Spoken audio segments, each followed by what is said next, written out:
My dear students of RGPV, welcome to Gateway Classes, a platform जहाँ पे कि आपको पूरा कंटेंट आपका सब्जेक्ट से रिलेटेड प्रोवाइड किया जाता है, whether it be this video lectures या written content या important questions या solved questions, सब कुछ आपको यहाँ पे एक ही प्लेटफॉर्म पे मिलेगा।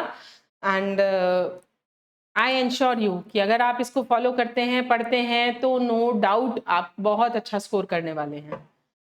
आज हम शुरू करने जा रहे हैं अपना यूनिट 2 आरजीपीवी स्टूडेंट्स के लिए। और यूनिट 2 जो है वो है आपकी बॉयलर्स से रिलेटेड, बॉयलर प्रॉब्लम्स क्या होती हैं और सॉफ्टनिंग मेथड्स, वाटर को सॉफ्टनिंग, वाटर की जो सॉफ्टनिंग है वो कौन कौन से मेथड से की जा सकती है, वो ये कवर करती है यूनिट। तो देखिए इसका जो कंटेंट्स हैं वो क्या होंगे, बॉयलर ट्रबल्स होंगे जिसमें कि scale and sludge, priming, foaming, boiler corrosion, caustic embrittlement, ये सारी प्रॉब्लम्स होती हैं बॉयलर की जो हम कवर करेंगे। इसके बाद में हम सॉफ्टनिंग मेथड्स पढ़ेंगे। सॉफ्टनिंग मेथड्स में कौन कौन से हैं, लाइम एंड सोडा प्रोसेस है, zeolite and ion exchange method है ना। ये तीनों ही मेथड्स हमारे परमानेंट हार्डनेस को क्योर करने के काम में आते हैं।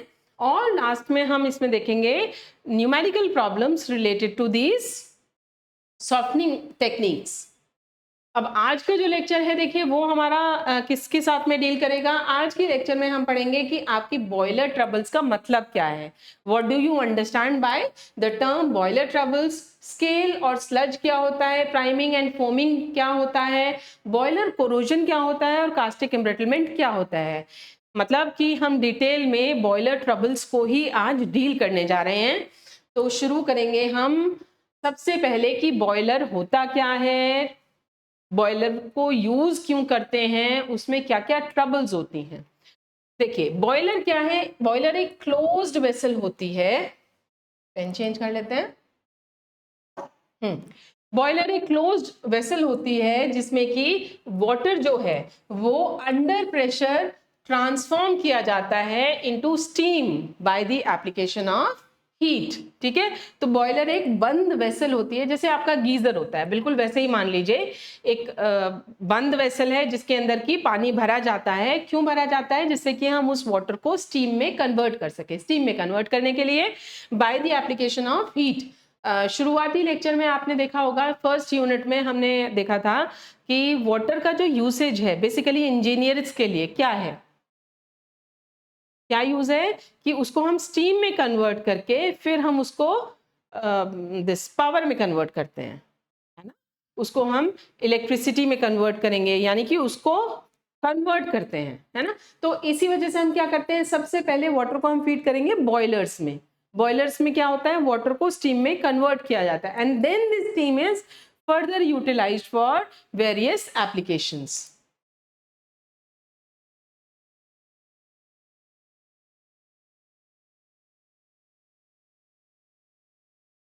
ठीक है, तो ये जो बॉयलर है, बॉयलर कैसा होना चाहिए, boiler should be design to generate high quality of steam for plant use. जहां पे भी जो एनर्जी प्लांट्स हैं, थर्मल प्लांट्स हैं हमारे, उनमें ये स्टीम को यूज किया जाएगा। तो जो हमारा बॉयलर है वो किस तरीके से डिजाइन होना चाहिए, उसमें जो स्टीम है वो बहुत ही प्योर और हाई क्वालिटी की होनी चाहिए, जिससे कि आगे जब उसका एप्लीकेशन किया जाए तो जो हमारे इंजन्स हैं, जो मशीनरी है, वो खराब ना हो। A boiler must be designed to absorb the maximum amount of heat released in the process of combustion. तो जब कंबस्शन हो रहा होता है तो बॉयलर कैसा होना चाहिए कि जितनी भी अमाउंट ऑफ हीट है वो मैक्सिमम टू मैक्सिमम रिलीज हो। ठीक है, कंबस्शन के दौरान the heat is transferred to the boiler water through radiation, conduction and convention. Water is mainly used in the boilers for steam generation. तो water क्यों use किया जाता है बॉयलर्स में, जैसे मैंने आपको बताया, स्टीम जनरेशन के लिए, जिसको हम इंडस्ट्रीज में और पावर हाउसेज में आगे सप्लाई करते हैं और उनका एप्लीकेशन होता है। For such water all the impurities are not necessarily eliminated. यानी वो पानी जो कि हम बॉयलर्स में यूज करते हैं, जरूरी नहीं है कि उसमें से हम सारी इम्प्योरिटीज को रिमूव करें, ऐसा जरूरी नहीं है। सिर्फ उन इम्प्योरिटीज पे हम ध्यान देते हैं जो कि बॉयलर्स की ऑपरेशन में, मतलब उनके काम करने के जो प्रोसेस है उसमें ट्रबल क्रिएट करते हैं, उनको हम एलिमिनेट करते हैं या हम टॉलरेबल लिमिट्स में उनको रखते हैं। यानी कि अगर वो बहुत हाई कंसंट्रेशन में है तो उनको हम उस अमाउंट पे ले आते हैं जहाँ पे कि वो बॉयलर की एफिशिएंसी में, उसकी ऑपरेशन में प्रॉब्लम प्रोड्यूस ना करें। बॉयलर फीड वाटर देखिए क्या होता है। बॉयलर फीड वाटर को कैसे आप डिफाइन करेंगे? The water that is used in boilers for steam generation is known as boiler feed water. तो वो वाटर सैंपल जो कि आप बॉयलर्स में यूज करते हैं स्टीम जनरेट करने के लिए, उसको हम कहते हैं बॉयलर फीड वाटर। उसकी कंपोजिशन क्या होनी चाहिए? उसमें देखिए जो सॉल्ट्स वगैरह हैं उनकी एक लिमिट है, उसी में वो रहने चाहिए। अगर उससे वो एक्सीड कर रहे हैं तो फिर बॉयलर ट्रबल्स आती हैं। अब जैसे आप देख सकते हैं कि हार्डनेस जो है इस वाटर में कितनी होनी चाहिए? 0.2 ppm से कम होनी चाहिए। अगर ये रेंज इससे ज्यादा है तो क्या होगा? बॉयलर की जो मशीनरी है या जो उसकी ऑपरेशन है उसमें प्रॉब्लम्स आने लगेंगी, उन्हीं को हम कहते हैं बॉयलर प्रॉब्लम्स। इसी तरीके से कास्टिक एल्कलाइनिटी जो है, जो कि हाइड्रोक्साइड आयंस की वजह से होती है, वो कितनी होनी चाहिए? 0.1 से 0.45 ppm तक होनी चाहिए। सोडा एल्कलाइनिटी जो कि Na2CO3 सोडियम कार्बोनेट की वजह से होती है, वो कितनी होनी चाहिए? 0.45 टू 1 ppm। ये है हमारा sodium Na2CO3 sodium carbonate. Excess soda ash जो है वो कितनी होनी चाहिए? 0.3 से 0.55 ppm तक होनी चाहिए। पीएच हमारे वाटर की होनी चाहिए एल्कलाइन की तरफ, यानी 8 से 9। और ऑक्सीजन जो है वो कितना होना चाहिए? वो 0.02 ppm से नीचे होना चाहिए। Excess of impurities if present in boiler feed water generally cause problems in boilers which are as follows। तो अगर ये जो impurities हैं जो अभी हमने पीछे देखे हैं, जितने भी सॉल्ट्स हैं, आयंस हैं, हार्डनेस है, ऑक्सीजन है, अगर ये जरूरत से ज्यादा है तो वो क्या माना जाता है? वाटर में इम्प्योरिटीज हैं, है ना। तो उसकी वजह से क्या होता है? उसकी वजह से बॉयलर में कुछ प्रॉब्लम्स क्रिएट होती है। कौन कौन सी प्रॉब्लम्स हैं वो अब हम यहाँ पे देखते हैं। देखिए सबसे पहले है स्लज एंड स्केल फॉर्मेशन। सबसे पहली प्रॉब्लम है स्केल एंड स्लज की फॉर्मेशन। दूसरा नंबर आता है priming and foaming, then carry over, then boiler corrosion, और फिर है हमारा कास्टिक एम्ब्रिटलमेंट। ये बॉयलर प्रॉब्लम्स हैं, एक एक करके इनको डिस्कस करेंगे। देखिए ये इस तरीके से हमने यहाँ पे दिखाया है बॉयलर ट्रबल्स कौन कौन सी हैं। ये सब अभी मैंने आपको पीछे बताया है। Scale and sludge, priming, caustic embrittlement, foaming, carry over and corrosion. सबसे पहले आता है scale and sludge formation. Boiler के अंदर वाटर जो है वो कंटिन्यूअसली इवेपोरेट होता है स्टीम बनाने के लिए, है ना। पानी हम उसमें फीड करते हैं, उसको बॉईल करते हैं, सारा वाटर इवेपोरेट हो जाता है, स्टीम में कन्वर्ट हो जाता है। इसकी वजह से क्या होता है? अगर वाटर के अंदर कोई डिजॉल्व्ड सॉल्ट्स है ना, पानी तो क्या हो गया? पानी तो स्टीम बन के चला गया, लेकिन उसके अंदर अगर कोई डिजॉल्व्ड सॉल्ट्स है वो कैसे हो गए? वो तो वहीं के वहीं रह गए बॉयलर के अंदर ही। तो धीरे धीरे क्या होता है? उनकी कंसंट्रेशन बॉयलर के अंदर बढ़ती चली जाती है। अब हम उसमें और वाटर ऐड करेंगे, वो पहले वाले सॉल्ट्स तो पहले ही थे, अब ये वाटर भी स्टीम बन के निकल गया, फिर उसकी भी जो सॉल्ट्स थे वहां रह गए। तो इस तरीके से धीरे धीरे जो हमारे डिजॉल्व्ड सॉल्ट्स हैं इनकी कंसंट्रेशन बॉयलर के अंदर बढ़ती चली जाती है। फाइनली एक ऐसी स्टेज आती है जहां पे कि ionic product of these salts exceeds their solubility product. तो एक ऐसी स्टेज आती है जहां पे जो ये सॉल्ट्स थे जो कि पहले पानी में सॉल्युबल थे, अब वो इतने ज्यादा बढ़ जाते हैं कि उनकी सॉल्युबिलिटी प्रोडक्ट जो है वो एक्सीड कर जाती है उनके सॉल्युबिलिटी से। इसकी वजह से क्या होगा?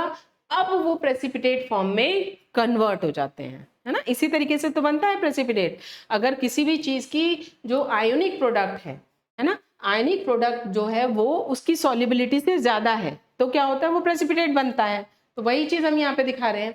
अब ये जो प्रेसिपिटेट बने हैं अगर ये सॉफ्ट हैं, लूज हैं, स्लिमी हैं, यानी बारीक हैं, है ना, जैसे टैल्कम पाउडर होता है इस तरीके का है, तो उसको हम कहते हैं स्लज। ठीक है, बारीक पाउडर जैसा होता है जो कि कहीं पे भी बॉयलर की दीवार के साथ में चिपक नहीं रहा है, तो उसको हम कहते हैं स्लज। लेकिन अगर ये जो है ये जो बन रहे हैं हमारे प्रेसिपिटेट ये हार्ड है और इनर वॉल्स जो है हमारे बॉयलर के उनके साथ में चिपक जाते हैं, तो उनको हम क्या कहते हैं? उनको हम कहते हैं स्केल। तो स्लज और स्केल में जो बेसिक डिफरेंस है वो यही है कि स्लज जो होते हैं सॉफ्ट होते हैं, स्लिमी होते हैं, मतलब बारीक होते हैं और ये चिपकते नहीं हैं। जबकि जो स्केल्स होते हैं ये बहुत हार्ड होते हैं और अंदर दीवारों के साथ में, बॉयलर की जो दीवार होती हैं जो कंटेनर की, उसके साथ में चिपक जाते हैं, ये जम जाते हैं उसमें। स्लज देखिए, स्लज क्या होता है, सॉफ्ट होता है, लूज होता है और स्लिमी प्रेसिपिटेट। लूज का मतलब क्या है, मतलब पाउडर फॉर्म में, तो और ये स्लिमी बारीक प्रेसिपिटेट की फॉर्म में होता है, बॉयलर के अंदर ही बनता है and which generally settles at the bottom of the boiler. तो ये क्या होता है, पानी से तो भारी है प्रेसिपिटेट, तो ये नीचे तली में, बॉयलर की तली में ये बैठ जाता है। स्लजेस जो हैं वो किसकी वजह से बनते हैं, ऐसे सब्सटेंसेस की वजह से बनते हैं जिनकी सॉल्युबिलिटी जो है वो गर्म पानी में है लेकिन ठंडे पानी में नहीं है।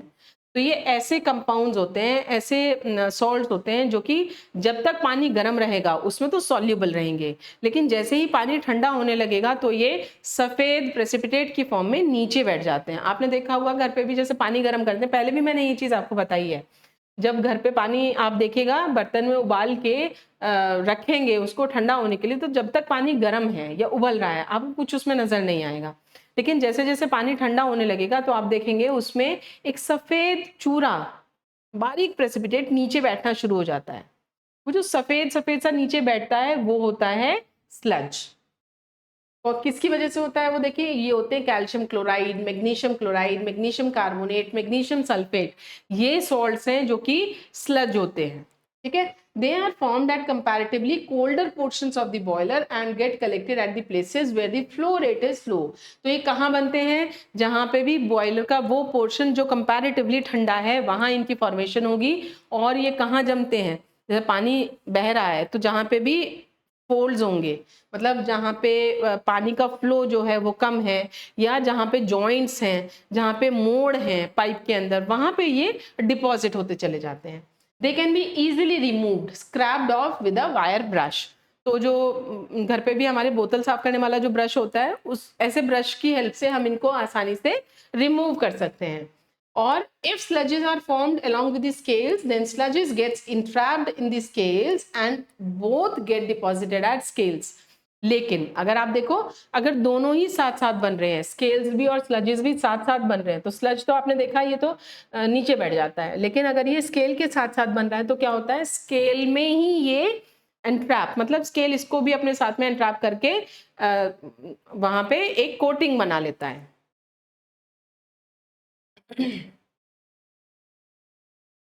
स्लज फॉर्मेशन के डिसएडवांटेजेस देखिए क्या क्या है। Sludges are poor conductor of heat, heat के पुअर कंडक्टर्स हैं, इसकी वजह से क्या होगा, जो आपकी बॉयलर की एफिशिएंसी है वो क्या हो जाएगी, घट जाएगी। दूसरा, ये उन रीजन्स में कलेक्ट हो जाता है, it settles in the regions of poor water circulation, thereby causing choking of the pipes. जैसे मैंने आपको बताया, जैसे पाइप्स हैं जहाँ पे भी वाटर का फ्लो थोड़ा सा कम है, स्लो है, या जहाँ पे मुड़ा हुआ है पाइप, है ना, वहां पे क्या होगा, ये इकट्ठा होते चले जाते हैं और जिसकी वजह से पाइप जो है वो चोक हो जाते हैं, बंद हो जाते हैं। प्रिवेंशन, हम कैसे प्रिवेंट कर सकते हैं स्लज फॉर्मेशन को। सबसे पहली बात तो यह है कि सॉफ्ट वाटर यूज कीजिए तो स्लज की फॉर्मेशन ही नहीं होगी। दूसरा है by frequent blow down operation, blow down operation से भी हम इसको रिमूव कर सकते हैं।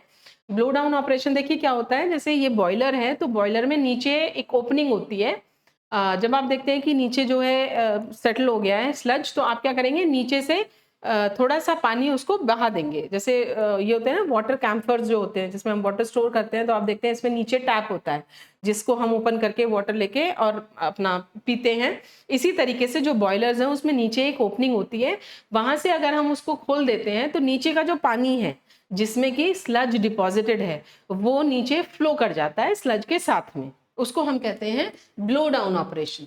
That is partial removal of concentrated water through a tap at the bottom of the boiler.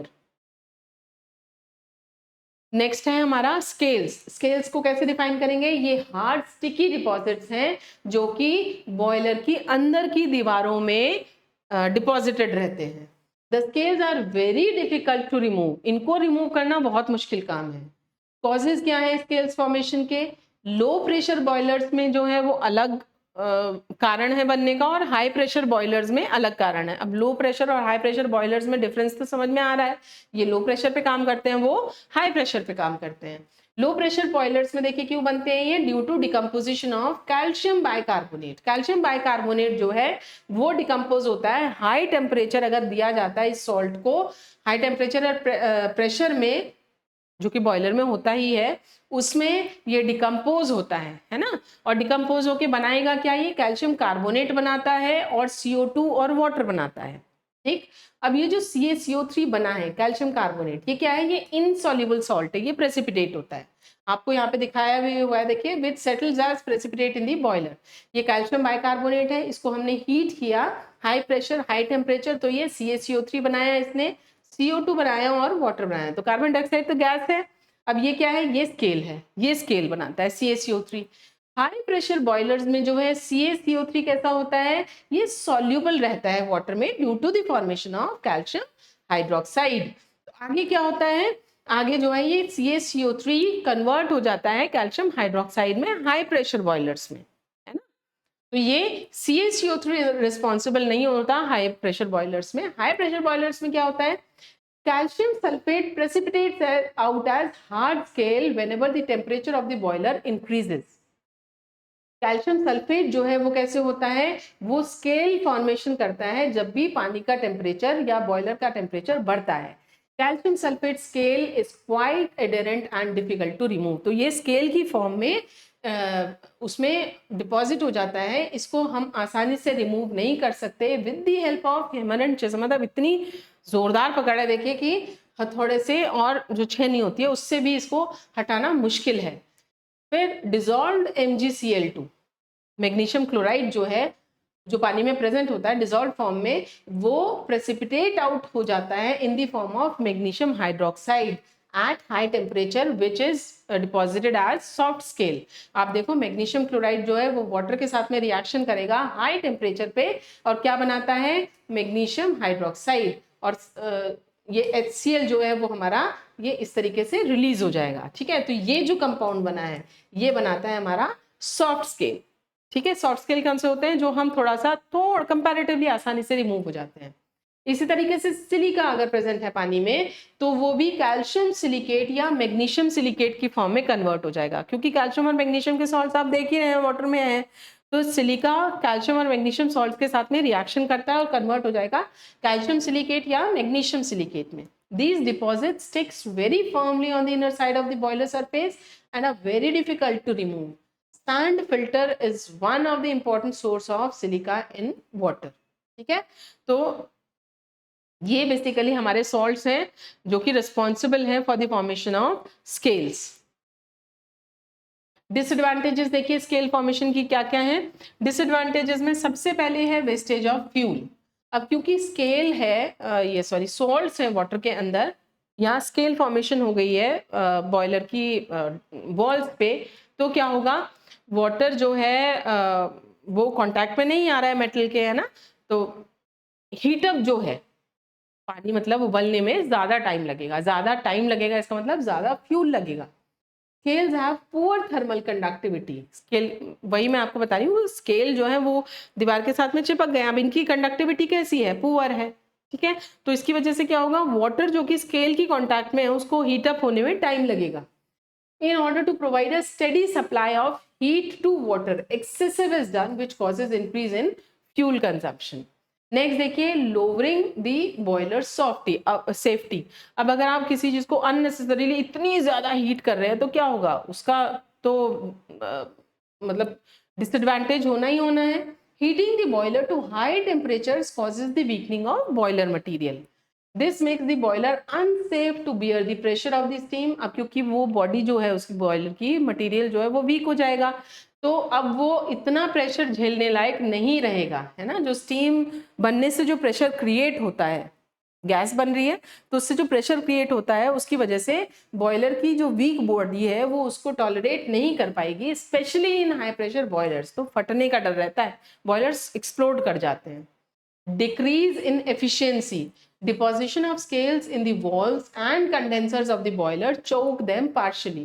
तो जो स्केल्स डिपॉजिट हो जाते हैं वॉल्स में, कंडेंसर्स में बॉयलर्स की, उसकी वजह से क्या हो जाता है, वो आधे बंद हो जाते हैं, this results in decrease in the efficiency of boiler. और सबसे ज्यादा खतरा देखो ये लिखा हुआ है, danger of explosion, boilers bomb की तरह से फट जाते हैं। When thick scales crack due to uneven expansion, अब बॉयलर की जब हम ऑन करेंगे, उसको टेम्परेचर देंगे, तो जो उसकी वॉल्स हैं वो कैसी हो जाएंगी, वो तो बहुत गर्म हो जाएंगी।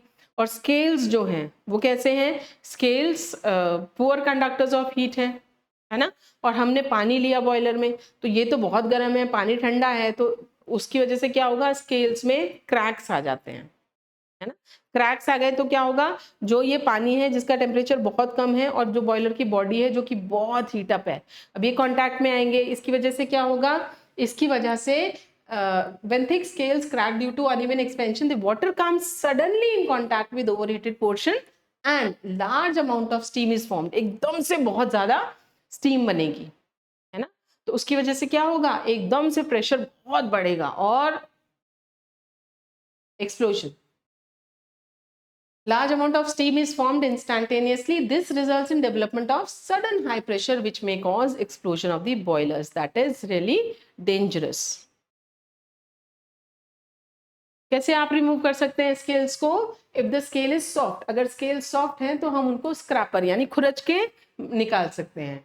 दूसरा तरीका है थर्मल शॉक्स। थर्मल शॉक्स कैसे दिए जाते हैं, जो हमारा ये बॉयलर है उसको बहुत हाई टेम्परेचर पे हीट करेंगे और फिर एकदम से ठंडा कर देंगे, तो इसकी वजह से क्या होगा, स्केल जो है वो सारे निकल जाते हैं, मतलब तिलक जाएंगे एक तरीके से।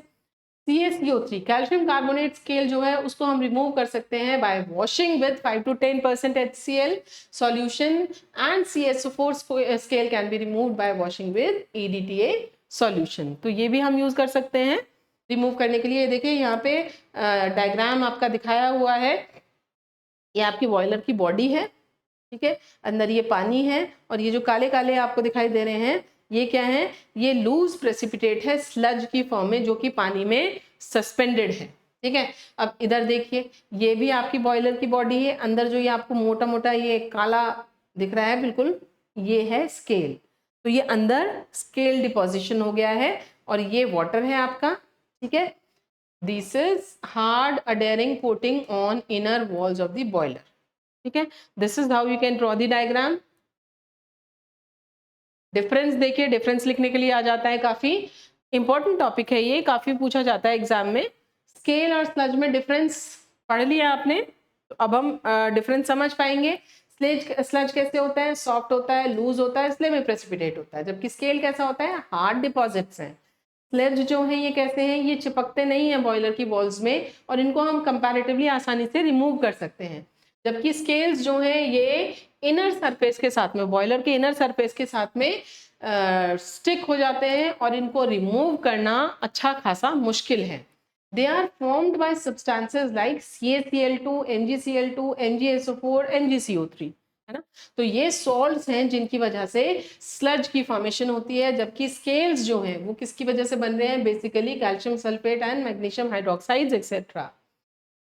स्लज बनते हैं कंपैरेटिवली ठंडे पोर्शन में, जबकि स्केल्स बनते हैं हीटेड पोर्शंस में, comparatively heated portions of the boiler. Sludge come dangerous है, नुकसान करते हैं, लेकिन जान माल की दिक्कत नहीं है। लेकिन यहाँ तो आपने देखा ही तो फट जाते हैं और यहाँ पे एक्सीडेंट्स जो हैं वो लाइफ थ्रेटनिंग है। तो there are chances of explosions. इनको हम कैसे रिमूव कर सकते हैं, ब्लो डाउन ऑपरेशन से रिमूव कर सकते हैं, जबकि इनको जो रिमूवल है वो कैसे किया जा रहा है, या तो स्क्रैपर से या थर्मल शॉक ट्रीटमेंट से या फिर EDTA या फिर HCl यूज करके। नेक्स्ट है हमारा प्राइमिंग, जिसको कि हम वेट स्टीम फॉर्मेशन भी कहते हैं। तो प्राइमिंग या वेट स्टीम फॉर्मेशन देखिए क्या होता है, जब छोटी छोटी बूंदें पानी की जो कि स्टीम के साथ में कैरी हो जाती हैं स्टीम ड्रम में। अब देखो बॉयलर क्या है, बॉयलर एक ऐसा चीज है जिसमें कि हम पानी भरते हैं, पानी उबलता है और उसमें से क्या बनती है, स्टीम बनती है। अब ये जो बॉयलर में स्टीम बन रही है इसको कलेक्ट किया जाता है, एक पाइप के थ्रू इसको आगे भेजा जाएगा स्टीम को, और अलग से होता है एक स्टीम ड्रम जहाँ पे कि स्टीम को कलेक्ट किया जाता है, ठीक है। तो क्या होगा, अब स्टीम ड्रम में क्या होना चाहिए, सिर्फ स्टीम होनी चाहिए, राइट। अब जब भी यहाँ पे बॉयलर में जो स्टीम जा रही है, स्टीम के साथ कुछ ड्रॉप्स पानी की भी चली जाएं आगे, उसको हम कहते हैं प्राइमिंग या wet steam formation. Small droplets of liquid water associated with steam are carried to steam drum. These droplets of water carry some suspended and dissolved solids along with them. अब बात ये नहीं है कि पानी जा रहा है स्टीम के साथ में, बात ये है कि जो वो लिक्विड ड्रॉपलेट्स जा रही हैं वो अपने साथ वाटर के अंदर जो सॉल्ट्स थे, जो वाटर में डिजॉल्व थे, वो भी साथ में लेके जा रहे हैं. वो है प्रॉब्लम.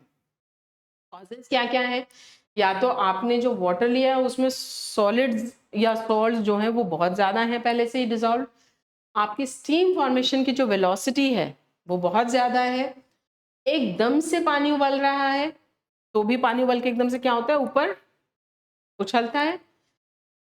बॉयलर का डिज़ाइन जो है वो ठीक नहीं है. डिज़ाइन ठीक नहीं है इसका मतलब जैसे एक लेवल मार्क्ड होता है कि पानी जो है आपको इतना लेना है ना, और उसके ऊपर स्टीम जो बनेगी, स्टीम फिर निकलेगी. लेकिन अगर आपका बॉयलर का डिज़ाइन ही गलत है कि पानी यहाँ तक लेना था, यहाँ मार्क आना चाहिए था, मार्क लगा हुआ है यहाँ, तो हम कहते हैं कि बॉयलर जो है वो फॉल्टी डिज़ाइन है इसका. Sudden increase in the steam production rate, एकदम से वेलोसिटी आपकी स्टीम बनने की बढ़ जाती है, या पानी आपने लिया ही ज़्यादा है, लेवल से ज़्यादा पानी ले रखा है. ये सब कारण हैं आपके प्राइमिंग के या वेट स्टीम फॉर्मेशन के. कैसे आप प्रिवेंट कर सकते हैं प्राइमिंग? सबसे पहले तो आप क्या कर सकते हैं, आप सॉफ्ट वाटर लीजिए, ठीक है. दूसरा है फिटिंग मैकेनिकल स्टीम प्यूरिफायर्स. तो बीच में जो हमारा बॉयलर है और स्टीम ड्रम है, इनके बीच में जो भी पाइप है उसमें आप एक मैकेनिकल स्टीम प्यूरिफायर फिट कर दीजिए. वो सिर्फ स्टीम को आगे जाने देगा, पानी को आगे जाने देगा ही नहीं. दूसरा, avoiding rapid change in steaming rate. जो वेलोसिटी है वो कांस्टेंट रहनी चाहिए, ऐसा नहीं कि कभी कम है कभी ज़्यादा है, ठीक है. इसी तरीके से वाटर लेवल जो है वो बॉयलर में लोअर लेवल पे रखने हैं और सॉफ्ट वाटर आपको यूज़ करना है. फोमिंग देखिए क्या होता है. फोम क्या होता है? झाग. झाग कैसे बनते हैं? साबुन से. और साबुन कैसे बनता है? साबुन बनता है ऑयल और एल्कली की कॉम्बिनेशन से, है ना. तो यही बेसिक कंसेप्ट जो है वो हमें यहाँ लगाना है. फोमिंग क्या है? Formation of small but stable bubbles at the surface of water. पानी की जो सतह पे छोटे छोटे लेकिन परसिस्टेंट, मतलब जो फूटते नहीं है, ऐसे जो बुलबुले बन जाते हैं पानी की सतह पे, जो कि टूटते नहीं हैं आसानी से और स्टीम के साथ में चले जाते हैं आगे, उसको हम कहते हैं फोमिंग, है ना. क्या कारण है इसका? कारण वही है साबुन. अब साबुन कैसे बनी है? Due to the presence of oil drops and alkalis etcetera. दोनों मिलके क्या बनाएंगे? साबुन. Oil drops and alkalis. Oil drops and oils and alkalis react to form soaps. देखा? which greatly lowers the surface tensions of the water. तो ये soap क्या करती है? ये पानी की सरफेस टेंशन को काफी कम कर देती है. इसकी वजह से क्या है, पानी की फोमिंग टेंडेंसी जो है वो काफी ज्यादा बढ़ जाती है. प्रिवेंशन ऑफ फोमिंग क्या कर सकते हैं हम? एंटी फोमिंग एजेंट्स ऐड कर दीजिए पानी में जो झाग बनने ही ना दे. क्या हो सकते हैं वो? कैस्टर ऑयल है, टैनिक एसिड है. इसी तरीके से ऑयल जो है उसको आप रिमूव कर सकते हैं. कैसे रिमूव कर सकते हैं? सोडियम एल्यूमिनेट्स या एलम यानी फिटकरी. फिटकरी पानी में मिला दीजिए, नहीं बन ऑयल को वो कर देगी खत्म. या आप सॉफ्ट वाटर यूज कीजिए जिसमें कि ना ऑयल होगा ना एल्कली होंगे. Next problem is carry over. Carry over क्या होती है? देखिए, the phenomena of carrying of water along with impurities by steam is called carry over. एक तरीके से ये हमारा जो हमने देखा था प्राइमिंग, वही है. This is mainly due to priming and foaming which usually occur together. तो ये दोनों प्रोसेस जब साथ में होते हैं उसको हम कह देते हैं carry over. Dissolved salts or suspended solids in boiler water are carried by the wet steam to superheater and turbine blades where they get deposited as water evaporates. तो यहाँ पे देखो क्या बताया हुआ है कि पानी के अंदर जो डिजॉल्व सॉल्ट्स हैं और जो सस्पेंडेड सॉलिड्स हैं बॉयलर के पानी में, वो क्या होते हैं? वो वेट स्टीम के साथ साथ आगे चले जाते हैं, है ना. अब आगे क्या है? मशीन्स हैं. मशीन्स में क्या क्या है? जैसे सुपर हीटर है हमारा जहाँ पे कि बहुत हाई टेम्परेचर है, या टरबाइन ब्लेड्स हैं, जो बड़े बड़े पंखे के ब्लेड्स होते हैं, where they get deposited as water evaporates, तो वहां पे पानी जो है वो इवेपोरेट होता है, उसकी वजह से वो सॉल्ट्स क्या होते हैं, वो वहां जम जाते हैं। डिसएडवांटेजेस क्या है? This deposit decreases the efficiency of boiler, पहली बात।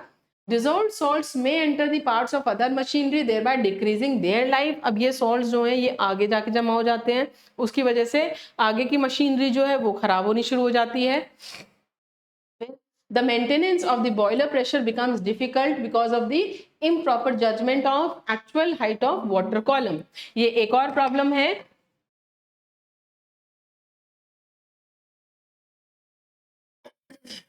तो ये जो बॉयलर प्रेशर है उसको मेंटेन करना थोड़ा मुश्किल हो जाता है, क्योंकि जो हमारा वाटर कॉलम जो है, जो मैंने आपको बताया था एक निशान लगा होता है, उसको जज करना मुश्किल हो जाता है ना।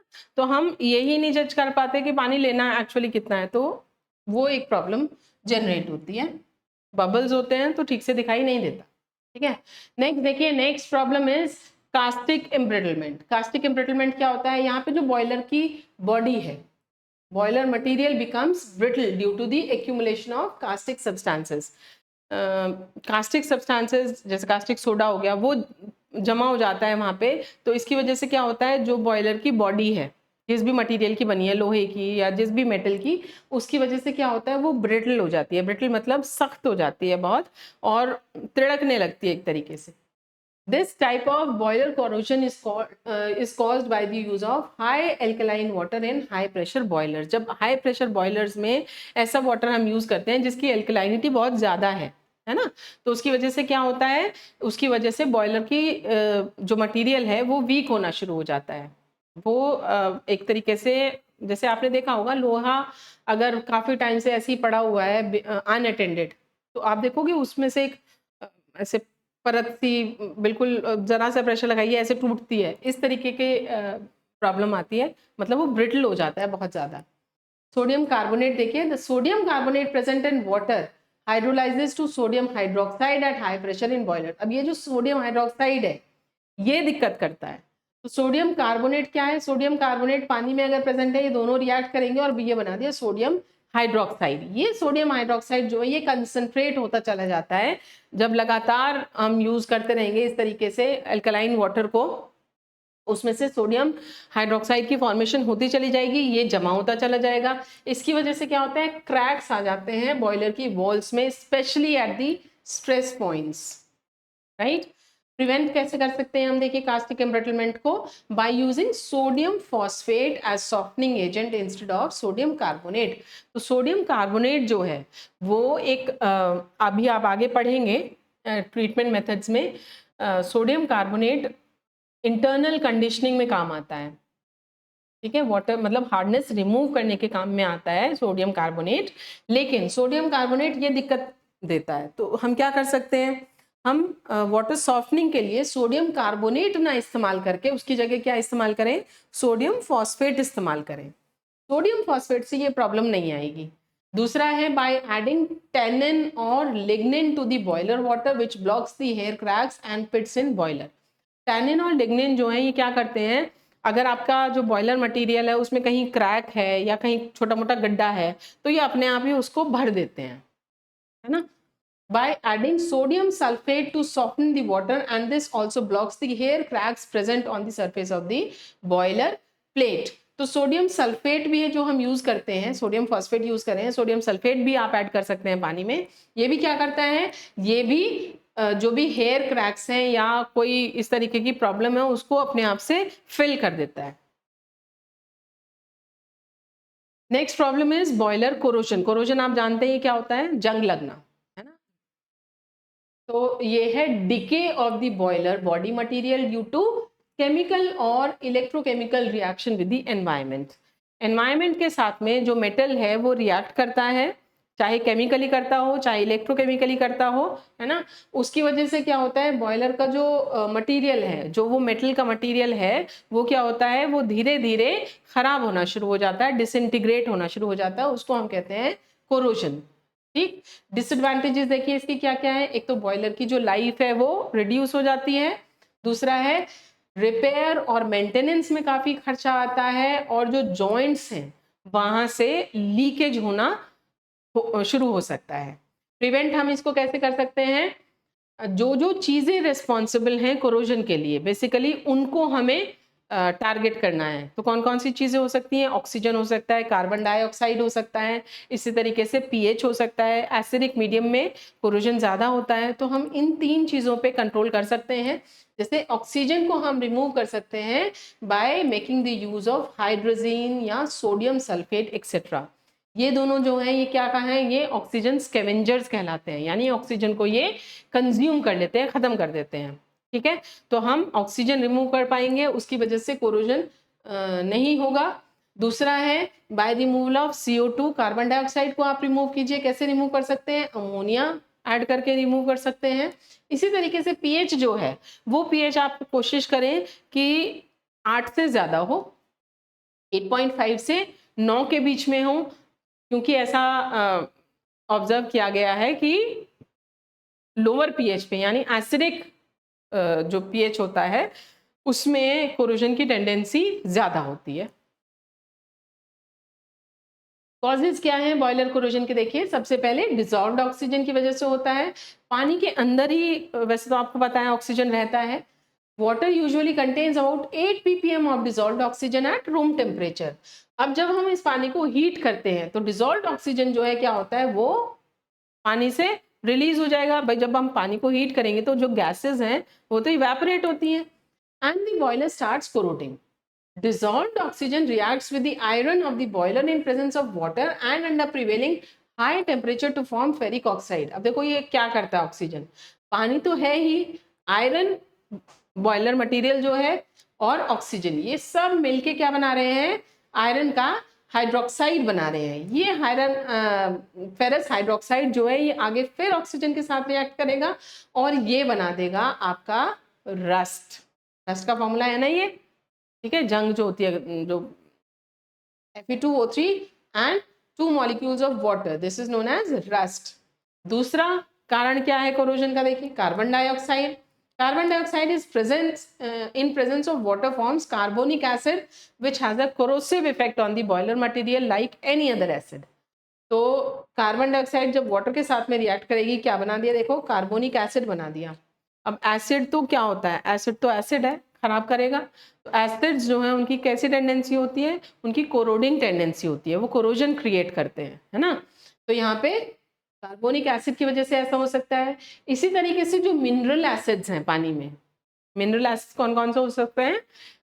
हाइड्रोक्लोरिक एसिड हो सकता है, या और दूसरे सॉल्ट हो सकते हैं, जैसे मैग्नीशियम क्लोराइड है। मैग्नीशियम क्लोराइड अगर पानी में है, या कैल्शियम के सॉल्ट्स हो सकते हैं, या मैग्नीशियम के सॉल्ट्स हो सकते हैं। मिनरल सॉल्ट्स जो हो सकते हैं वो क्या करते हैं? वो बॉयलर फीड वाटर के साथ में रिएक्ट करते हैं और उनका क्या हो जाता है? हाइड्रोलिसिस हो जाता है, जिसकी वजह से क्या होगा? एसिड की प्रोडक्शन होगी। अब देखो, मैग्नीशियम क्लोराइड है, वाटर के साथ में रिएक्ट करेगा तो ये क्या बनाएगा? मैग्नीशियम हाइड्रोक्साइड बनाएगा और HCl बनाएगा। ये बन गया HCl, ठीक है। The liberated acid reacts with iron material of the boiler to form ferrous hydroxide, which in turn is converted to rust in the following way। ये reactions अभी आपने पहले देखी ही हैं। आयरन जो है HCl के साथ में रिएक्ट करेगा, ये बना दिया इसने FeCl2 और हाइड्रोजन गैस रिलीज हो गई। FeCl2 फिर वाटर के साथ में रिएक्ट करेगा, बना दिया फेरस हाइड्रोक्साइड। पीछे अभी आपने रिएक्शन देखी है। फेरस हाइड्रोक्साइड आगे क्या करता है? फेरस हाइड्रोक्साइड ऑक्सीजन के साथ रिएक्ट करेगा, ये बना दिया रस्ट, ठीक है। तो इस तरीके से रिएक्शंस चलती हैं। This is all for this lecture. Next lecture में अब अपने वाटर सॉफ्टनिंग टेक्निक्स शुरू करेंगे। तब तक के लिए आप इसको अच्छे से पढ़िए, समझिए, लिखने की प्रैक्टिस कीजिए। Thank you.